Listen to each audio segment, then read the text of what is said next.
跟住到第3條，佢呢一條就問得可能感覺上有少少冷門啊，又或者有少少偏門嘅，並唔係同你識唔識佢嘅概念有關，而係你夠唔夠了解佢入邊嘅成分做緊乜嘢，即係講緊你背得夠唔夠熟，又或者可唔可以喺背嘅同一時間聯想到佢哋嘅關聯。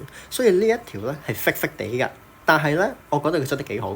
佢話咁呢一條講咩咧？植物可以利用我哋嘅硝酸鹽嚟係去合成乜乜嘅成分，即係講緊咧，佢入邊可能係有 N 嘅成分。點解咧？因為我哋嘅硝酸鹽其實真係講緊 NO3 minor 咁樣嘅嘢，得唔得？咁通常講到呢一嚿嘢咧，大家會聯想起嘅都係蛋白質㗎啦。點解咧？係因為啦，如果你死記嘅，你會咁樣記嘅。你會點樣死記咧？通常碳水化合物或者一啲嘅生物分子，佢都係會有 C 同埋會有 H。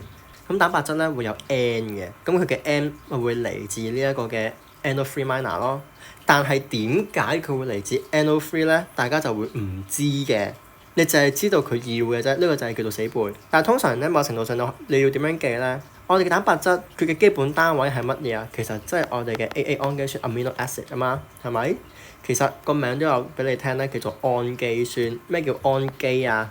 讀 Chem 嘅就會知㗎啦。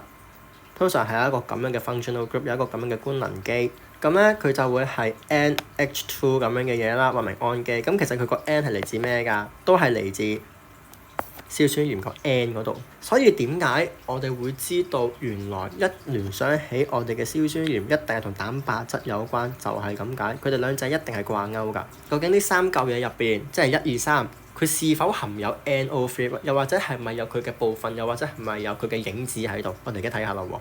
第一樣嘢唔識睇有冇㗎？唔識睇咁嘅樣㗎嘛。我哋試下將佢攤翻開 DNA 一個波波 ，DNA 一個波波，變咗做染色質，得唔得？嗰啲線就係 DNA 啦。但係嗰啲波波係咩嚟㗎？你哋記唔記得一個 term 我哋叫做組蛋白啊？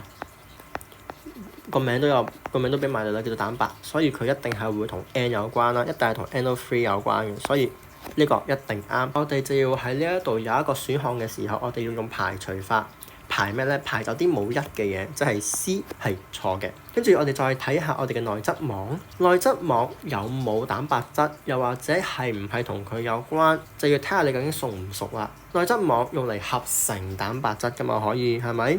又或者脂肪啊、脂質都可以，一啲嘅雌性嘅激素，一啲性激素啊嘛。其實佢入邊係會有酶嘅催化㗎。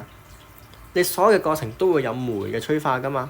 酶係咪蛋白質？係，所以佢都係可以同 NO3 minor 掛鈎㗎。咁呢個會係啱啦。又或者係咩咧？佢亦都係會用我哋嘅 NO3 拎過嚟，都係可以合成到我哋嘅氨基酸，或者係可以整到我哋嘅蛋白質。得唔得？呢個係大家可以 get 到嘅嘢啦。所以2冇嘅都炒咗佢。但問題嚟啦，佢焗住諗第3個。咁第3個濾囊體膜，咩叫濾囊體膜啊？即係講緊我哋葉綠體入邊，我哋有幾粒啊嘛。濾囊體我哋拎一嚿出嚟，即係咁樣啦。濾囊體膜即係講緊佢上面嘅位置啦，係咪？其實記唔記得有一個 term 我哋叫做電子傳遞鏈 （electron transport chain）。其實大家喺本書見到嘅係一條樓梯，但其實佢唔係一條樓梯。我哋嘅電子傳遞鏈係黐喺我哋嘅濾囊體膜上邊，其實佢哋係一連串嘅蛋白質，得唔得？因為佢係蛋白質，所以3佢都啱。